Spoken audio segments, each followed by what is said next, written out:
ഇന്നത്തെ നമ്മുടെ ക്ലാസ്സിൽ വളരെ സാധാരണയായിട്ട് നമ്മുടെ ഡെയിലി ലൈഫിൽ യൂസ് ചെയ്യുന്ന കുറച്ച് സെൻറ്റൻസസ് ആണ് നോക്കാൻ പോകുന്നത്. വീട്ടമ്മമാർക്ക് വളരെ യൂസ്ഫുൾ ആയിരിക്കുമെന്ന് ഞാൻ കരുതുന്നു. ഹായ് ഫ്രണ്ട്സ്, ഞാൻ അജിത ശിവറാം. എല്ലാവർക്കും അജിത സിമ്പിൾ ഇംഗ്ലീഷിലേക്ക് സ്വാഗതം. പോകാം ക്ലാസ്സിലേക്ക്. രാവിലെ തന്നെ മോള് വന്നിട്ട് തിണ്ണയിലിരിക്കുകയാണ് കേട്ടോ. അപ്പം അമ്മ ചോദിക്കണം, നീ എന്തിനാ ഇവിടെ ഇരിക്കണേ? നിനക്കെന്താ പറ്റിയേ? നീ എന്താ ഇവിടെ ഇരിക്കുന്നത്, അല്ലെങ്കിൽ നീ എന്തിനാ ഇവിടെ ഇരിക്കണേ എന്ന് എങ്ങനെയാണ് നമ്മൾ ഇംഗ്ലീഷിൽ ചോദിക്കുക? Why are you sitting here?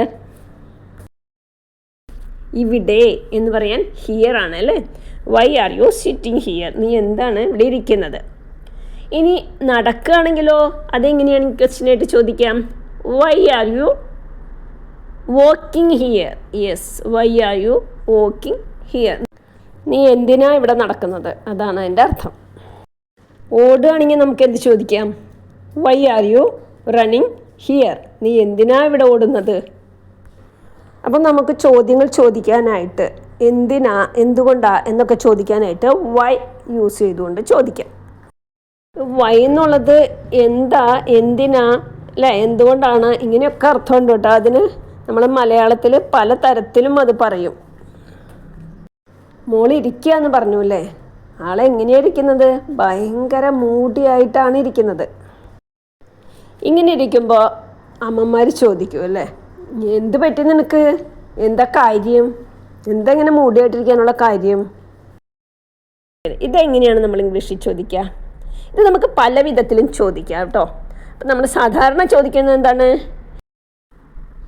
What happen to you? നിനക്ക് എന്ത് പറ്റി? സാധാരണ നമ്മൾ ചോദിക്കില്ലേ, what happen to you? Happen സംഭവിക്കുക, പറ്റുക എന്നുള്ളൊരു അർത്ഥത്തിലാണ് നമ്മൾ യൂസ് ചെയ്യുന്നത്. വാട്ട് എന്ത്, എന്താണ്. What happen to you? നിനക്ക് എന്താ പറ്റിയത് എന്ന് ചോദിക്കുന്നത് അല്ലേ. അതിന് വേണ്ടിയിട്ട് നമ്മൾ വാട്ട് ഹാപ്പൻ ടു യു, നിനക്ക് എന്താ പറ്റിയെന്ന് ചോദിക്കാൻ അങ്ങനെ ചോദിക്കാം. ഇത് തന്നെ നമുക്ക് ചോദിക്കാം കേട്ടോ. Watts going on? Watts going on? എന്താ കാര്യം എന്ന് നമ്മൾ ചോദിച്ചു അല്ലേ. എന്താ കാര്യം എന്നെങ്ങനെയാണ് ഇംഗ്ലീഷിൽ ചോദിക്കുക? What's the matter? What's the matter? എന്താണ് കാര്യം? What's the matter? അമ്മ ചോദിക്കുകയാണ്, നീ ഓക്കെ ആണോ? അതെങ്ങനെ ചോദിക്കും? നീ ഓക്കെ ആണോ? നീ ശരിയാണോ? നിനക്ക് കുഴപ്പമൊന്നുമില്ലല്ലോ? എങ്ങനെ ചോദിക്കും? Are you okay? Are you okay? എങ്ങനെയാണ് അത് ചോദിക്കുക? Are you okay? നീ ഓക്കെ ആണോ? അപ്പം മോള് പറയാണ്, എനിക്കൊന്നും ചെയ്യാനില്ല, അതുകൊണ്ടാണ് ഞാനിവിടെ ഇരിക്കണേ എന്ന് പറയാണ്. ഒന്നും ചെയ്യാനില്ല, ഇതൊക്കെ എങ്ങനെയാണ് നമ്മൾ ഇംഗ്ലീഷിൽ പറയുക? There is nothing to do. ചെയ്യുക എന്നുള്ളത് എന്താണ്? ഡു. ഒന്നും ചെയ്യാനില്ല എന്ന് പറയാൻ എങ്ങനെയാണ്? There is nothing to do. There is nothing to do. ഒന്നും ചെയ്യാനില്ല. There is nothing to do. ഇനി എന്തെങ്കിലും ചെയ്യാനുണ്ട് എന്നെങ്ങനെയാണ് നമ്മൾ ഇംഗ്ലീഷിൽ പറയുക? There is something to do. There is something to do. എന്തെങ്കിലുമൊക്കെ ചെയ്യാനുണ്ട് എന്ന് നമ്മൾ പറയാറില്ലേ, അതിന് നമ്മൾക്ക് പറയാം there is something to do. എന്തെങ്കിലും ചെയ്യാനുണ്ട്. ഇനിയിപ്പോൾ ഇങ്ങനെ ക്ഷീണിച്ചൊക്കെ ഇരിക്കുന്നതാകുമ്പോൾ നമ്മൾ ചോദിക്കില്ലേ, നീ നന്നായിട്ട് ഉറങ്ങിയോ? എന്നാലും നീ നന്നായിട്ട് ഉറങ്ങിയോ എന്ന് ചോദിക്കില്ലേ. നീ നന്നായിട്ട് ഉറങ്ങിയോ എന്ന് എങ്ങനെയാണ് ചോദിക്കുക? Did you sleep well? Did you sleep well? നീ നന്നായിട്ട് ഉറങ്ങിയോ? നീ എന്തെങ്കിലും ക്ഷീണിച്ചിരിക്കണേ ചോദിക്കില്ലേ. അതിന് നമുക്ക് ചോദിക്കാം ഡിഡ് യു സ്ലീപ്പ് വെൽ? നമ്മുടെ താരത്തിൻ്റെ പേര് റിനു എന്നാണ് കേട്ടോ. അങ്ങനെ റിനു എഴുന്നേറ്റിരിക്കുമ്പോൾ റിനുവിൻ്റെ ഫ്രണ്ട് മോർണിംഗിൽ തന്നെ വിളിക്കുകയാണ് കേട്ടോ. നീ എഴുന്നേറ്റോ എന്ന് ചോദിക്കുകയാണ്. നീ എഴുന്നേറ്റോ എന്നെങ്ങനെ ചോദിക്കുക? Are you awake? Are you awake? നീ എഴുന്നേറ്റോ എങ്ങനെ ചോദിക്കും? Are you awake? നീ എഴുന്നേറ്റോ? അവൈക്ക് എഴുന്നേൽക്കുക. അപ്പം നീനു ഫ്രണ്ടിൻ്റെ അടുത്ത് പറയുകയാണ് കേട്ടോ, ഞാൻ എഴുന്നേറ്റോ, ഞാൻ എന്താ സ്കൂളിലേക്ക് പോകാനായിട്ട് റെഡി ആയിക്കൊണ്ടിരിക്കുകയാണ് എന്ന് പറയില്ലേ. ഞാൻ സ്കൂളിലേക്ക് പോകാൻ റെഡി ആവാണ്. ഇതെങ്ങനെയാണ് പറയുക? I am getting ready for school. I am getting ready for school. ഞാൻ സ്കൂളിലേക്ക് പോകാൻ റെഡി ആവുകയാണ്. I am getting ready for school. ഞാൻ സ്കൂളിലേക്ക് പോകാനായിട്ട് റെഡി ആവുകയാണ്. അപ്പോൾ അമ്മ വന്നിട്ട് പറയാണ്, ദേ പെട്ടെന്നായിക്കോട്ടെ, ബസ് വന്നിട്ടുണ്ട് കേട്ടോ, ബസ് ഇവിടെ എത്തിയിട്ടുണ്ട്, പെട്ടെന്നാവട്ടെ. ഇതെങ്ങനെയാണ് പറയുക? ഹറിയപ്പ്, ഹറിയപ്പ്, പെട്ടെന്നാവട്ടെ, തിടുക്കത്തിൽ പെട്ടെന്ന് ചെയ്യൂ എന്നൊക്കെ പറയാനായിട്ട് ഹറിയപ്പ്. The bus is here. Bus ഇവിടെ എത്തിയിട്ടുണ്ട്, ബസ് ദാ അവിടെ മുറ്റത്ത് വന്ന് നിൽക്കുന്നു എന്നൊക്കെ പറയാനായിട്ട് the bus is here. Bus ദേ ഇവിടെയുണ്ട്. വേഗാവട്ടെ, ദേ ബസ് വന്നു, ബസ് ഇവിടെ ഉണ്ടെന്നൊക്കെ പറയാനായിട്ട് നമുക്ക് സാധാരണ ഇങ്ങനെയൊക്കെ പറയാം. Hurry up, the bus is here. അങ്ങനെ റിനും ഫ്രണ്ട്സും ബസ് ഇറങ്ങി സ്കൂളിലേക്ക് പോവുകയാണ് കേട്ടോ. അപ്പോൾ ഫ്രണ്ട്സ് തിടുക്കത്തിൽ പോവുകയാണ്, നേരം വൈകി സ്കൂളിലെത്താനായിട്ട്. അപ്പോൾ റിനുവിനാണെങ്കിൽ അവരൊപ്പം എത്താൻ പറ്റുന്നില്ല. റിനു പതുക്കെയാണ് പോകുന്നത്. അപ്പോൾ റിനു അവരോട് പറയാണ്, ഒന്നവിടെ വെയിറ്റ് ചെയ്യൂ, എനിക്ക് വേണ്ടി ഒന്ന് വെയിറ്റ് ചെയ്യൂ എന്ന് പറയാണ്. അത് നമുക്ക് എങ്ങനെ ഇംഗ്ലീഷിൽ പറയാം? അത് നമുക്കൊന്ന് പൊളൈറ്റായിട്ട് പറയുകയാണെങ്കിൽ please wait for me, please wait for me എന്ന് പറയാം. അവരെല്ലാവരും സ്കൂളിലേക്ക് പോയിക്കൊണ്ടിരിക്കുന്ന സമയത്ത് അവിടെ കുറച്ച് പേര് ഒരുമിച്ച് നിൽക്കുന്നു. അപ്പോൾ അവരുടെ കൂട്ടത്തിൽ ഒരാൾ ചോദിക്കുകയാണ്, അവിടെ എന്താ നടക്കണേ? അവിടെ കുറേ ഒരു കൂട്ടം കാണുന്നുണ്ടല്ലോ, അവിടെ എന്താ നടക്കണേ? അവിടെ എന്താ നടക്കുന്നത്? ഇത് നമുക്ക് എങ്ങനെ ഇംഗ്ലീഷിൽ ചോദിക്കാം? Watts going on there, watts going on there. What is എന്നുള്ളത് ചുരുക്കിയിട്ടാണ് നമ്മൾ വേർഡ്സ് എന്ന് പറയുന്നത് കേട്ടോ. ഗോയിങ് ഓൺ ദെയർ, അവിടെ എന്താ നടക്കുന്നത്? ദെയർ, അവിടെ. അവിടെ എന്താ നടക്കുന്നതെന്ന് എങ്ങനെയാണ് ചോദിക്കുക? What's going on there. എനിക്കൊരു ധാരണയില്ല കേട്ടോ, അവിടെ എന്താ നടക്കണമെന്നുള്ളത് എനിക്കൊരു ധാരണയില്ല.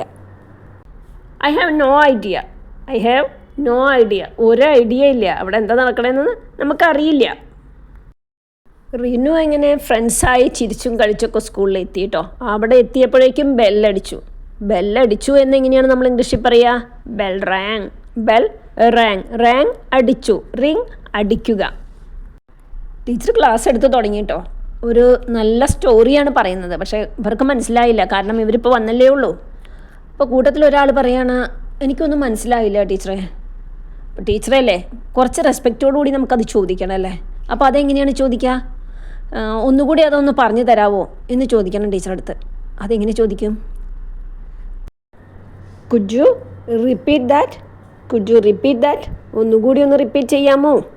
അങ്ങനെ ചോദിക്കാം നമുക്ക്. ഇനി നമുക്ക് പ്ലീസ് എന്നുകൂടെ വയ്ക്കുകയാണെങ്കിലോ കുറച്ചുകൂടി നല്ല പൊളൈറ്റായി അല്ലേ. അപ്പോൾ ടീച്ചർ ആയതുകൊണ്ട് നമ്മൾ നല്ല ബഹുമാനത്തോടു കൂടി പറയണം. അപ്പോൾ നമുക്ക് എങ്ങനെ ചോദിക്കാം? Could you please repeat that, could you please repeat that. ദയവായിട്ട് പറഞ്ഞു തരാമോ, റിപ്പീറ്റ് ചെയ്യാമോ, ആവർത്തിക്കാമോ എന്നാണ് ചോദിച്ചത്. ടീച്ചർ പറഞ്ഞു, ഓക്കെ കുഴപ്പമില്ല, റിപ്പീറ്റ് ചെയ്യാം. ഇതെങ്ങനെ പറയാം? Okay, no problem. ഓക്കെ, രണ്ടാമത് റിപ്പീറ്റ് ചെയ്യുന്നതുകൊണ്ട് എനിക്ക് കുഴപ്പമില്ല, അങ്ങനെ പറയാനായിട്ട് നമുക്ക് ഓക്കെ, നോ ഇഷ്യൂസ് അങ്ങനെയും പറയാം കേട്ടോ. ഒരു പ്രശ്നവും ഇല്ല. ഓക്കെ, നോ ഇഷ്യൂസ് അങ്ങനെയും പറയാം. ടീച്ചർ സ്റ്റോറി പറഞ്ഞു കൊടുത്തു. നിങ്ങൾക്ക് മനസ്സിലായോ എന്ന് ചോദിച്ചു. നിങ്ങൾക്ക് മനസ്സിലായോ എന്നെങ്ങനെയാണ് ചോദിക്കുക? Did you understand, did you understand, നിങ്ങൾക്ക് മനസ്സിലായോ? യെസ് ടീച്ചർ, എനിക്ക് മനസ്സിലായി. അതെങ്ങനെ പറയും? Yes teacher, I got it. Yes teacher, I got it, എനിക്ക് മനസ്സിലായി. അല്ലെങ്കിൽ നമുക്ക് വേറെ പറയാം, yes I understood, yes I understood, എനിക്ക് മനസ്സിലായി. ക്ലാസ് എല്ലാം കഴിഞ്ഞു, എല്ലാവരും വീട്ടിലേക്ക് മടങ്ങി. റിനുവിൻ്റെ അടുത്ത് അമ്മ ചോദിക്കുകയാണ്, ഇന്ന് എന്താ ടീച്ചർ പഠിപ്പിച്ചത്, ഇന്ന് എന്താ നിന്നെ പഠിപ്പിച്ചതെന്ന് ചോദിക്കുന്നതാണ്. ഇതെങ്ങനെയാണ് നമ്മൾ ഇംഗ്ലീഷിൽ ചോദിക്കുക? What did your teacher teach today, what did your teacher teach today. ഇന്ന് എന്താ നിൻ്റെ ടീച്ചർ നിന്നെ പഠിപ്പിച്ചത്, ഇന്ന് എന്താ നിൻ്റെ ടീച്ചർ നിന്നെ പഠിപ്പിച്ചതെന്ന് ചോദിക്കാൻ നമുക്ക് എങ്ങനെ ചോദിക്കാം? What did your teacher teach today, what did your teacher teach today. ഇന്ന് എന്താ നിൻ്റെ ടീച്ചർ നിന്നെ പഠിപ്പിച്ചത്? നിനക്കെല്ലാം മനസ്സിലായോ, നിനക്കെല്ലാം മനസ്സിലായോ. ഇതെങ്ങനെ ചോദിക്കും? Did you understand everything, everything എന്ന് വെച്ചാൽ എല്ലാം എന്നുള്ള അർത്ഥം. പഠിപ്പിച്ചതെല്ലാം നിനക്ക് മനസ്സിലായോ? ഡിഡ് യു അണ്ടർസ്റ്റാൻഡ് എവറിത്തിങ്, നിനക്കെല്ലാം മനസ്സിലായോ? നിൻ്റെ ടീച്ചർ നിന്നെ വഴക്ക് പറഞ്ഞോ? നമ്മൾ കുട്ടികളോട് ചോദിക്കാറുള്ളതാണ് അല്ലേ, ടീച്ചറൊന്ന് നിന്നെ വഴക്ക് പറഞ്ഞോ? അതെങ്ങനെയാണ് നമ്മൾ ഇംഗ്ലീഷിൽ ചോദിക്കുക? Did your teacher scold you. Scold എന്നാൽ വഴക്ക്, വഴക്ക് പറയുന്നതിന് സ്കോൾഡ് എന്നാണ് പറയുക. അപ്പോൾ എങ്ങനെയാണ് ചോദിക്കുക?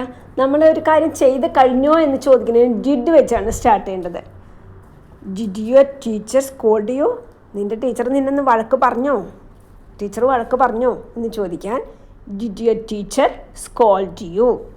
കുട്ടികൾ വീട്ടിലെത്തി കഴിഞ്ഞാൽ നമ്മൾ ഉടനെ ചോദിക്കും, നീ ഇന്നെന്താ പഠിച്ചേ അല്ലേ, നീ ഇന്നെന്താ പഠിച്ചത്? What did you learn today, നീ ഇന്നെന്താ പഠിച്ചത്? What did you learn today. Learn പഠിക്കുക. ഇന്ന് എന്താ പഠിച്ചത്?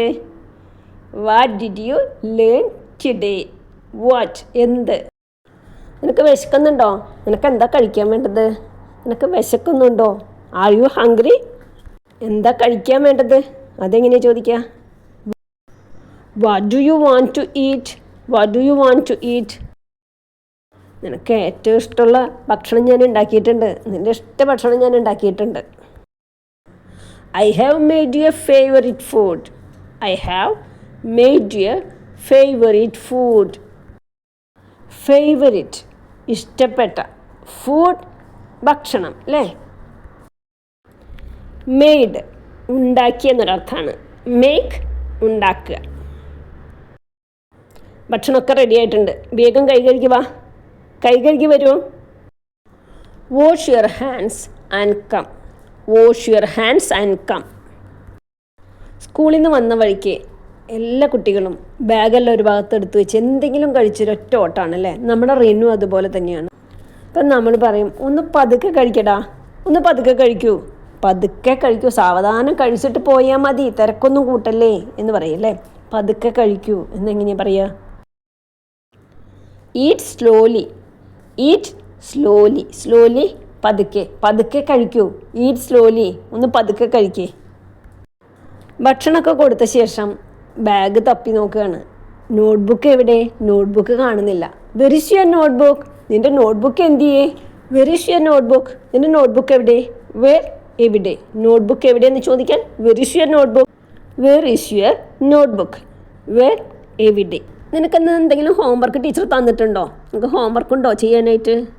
ഹോംവർക്ക് എന്താ ഉള്ളത്? Do you have homework? Do you have homework? നിനക്ക് ഹോംവർക്ക് ഉണ്ടോ? നീ നിൻ്റെ ഹോംവർക്ക് കംപ്ലീറ്റ് ചെയ്തോ? നീ അത് തീർത്തോ? ഹോംവർക്ക് എല്ലാം കഴിഞ്ഞോ എന്നൊക്കെ ചോദിക്കാനായിട്ട്. Have you completed your homework? Have you completed your homework? നീ നിൻ്റെ ഹോംവർക്ക് തീർത്തോ? ആദ്യം ഹോംവർക്ക് എല്ലാം തീർക്കുക, അതിന് ശേഷം പോയി കളിക്കാം. ആദ്യം ഹോംവർക്ക് എല്ലാം തീർക്കുക.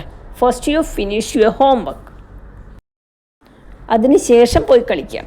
Then you can play. അങ്ങനെ പറയാം. അല്ലെങ്കിൽ പറയാം after that you can play. Homework എല്ലാം കഴിഞ്ഞു, ഭക്ഷണമൊക്കെ കഴിച്ചു കഴിഞ്ഞു. അപ്പോൾ പറയും ഇനി കുറച്ച് നേരം പോയി കളിച്ചോളൂ. കുറച്ച് നേരം നീ ഇനി പോയി കളിച്ചോ. Go and play for a while. Go and play for a while. For a while കുറച്ച് നേരം. Go and play for a while കുറച്ച് നേരം പോയി കളിക്കേ. അല്ലെങ്കിൽ നമുക്ക് പറയാം go and play for some time. Go and play for some time കുറച്ച് സമയം കളിക്കേ. സമയം വൈകുന്നു, പല്ല് തേച്ച് വേഗം കിടക്കാൻ നോക്ക്. It's getting late. It's getting late സമയം വൈകി പോകുന്നു. പോയി പല്ല് തേക്കേ. Go and brush your teeth. Go and brush your teeth. അതിനുശേഷം പോയി കിടന്നോ. പെട്ടെന്ന് പോയി കിടക്കേ. Go to bed soon. Go to bed soon. അപ്പോൾ ഇത്രയുമാണ് നമ്മുടെ ഇന്നത്തെ ക്ലാസ് യൂസ്ഫുൾ ആണെങ്കിൽ എല്ലാ കൂട്ടുകാർക്കും ഒന്ന് ഷെയർ ചെയ്ത് കൊടുക്കണേ. ഇത്രയും സമയം എൻ്റെ ക്ലാസ് ക്ഷമയോടെ കേട്ടിരുന്ന നിങ്ങൾക്ക് താങ്ക് യു സോ മച്ച്. അടുത്ത ക്ലാസ്സിൽ നമുക്ക് വീണ്ടും കാണാം. അതുവരേക്കും take care and bye from Ajitha Sivaram.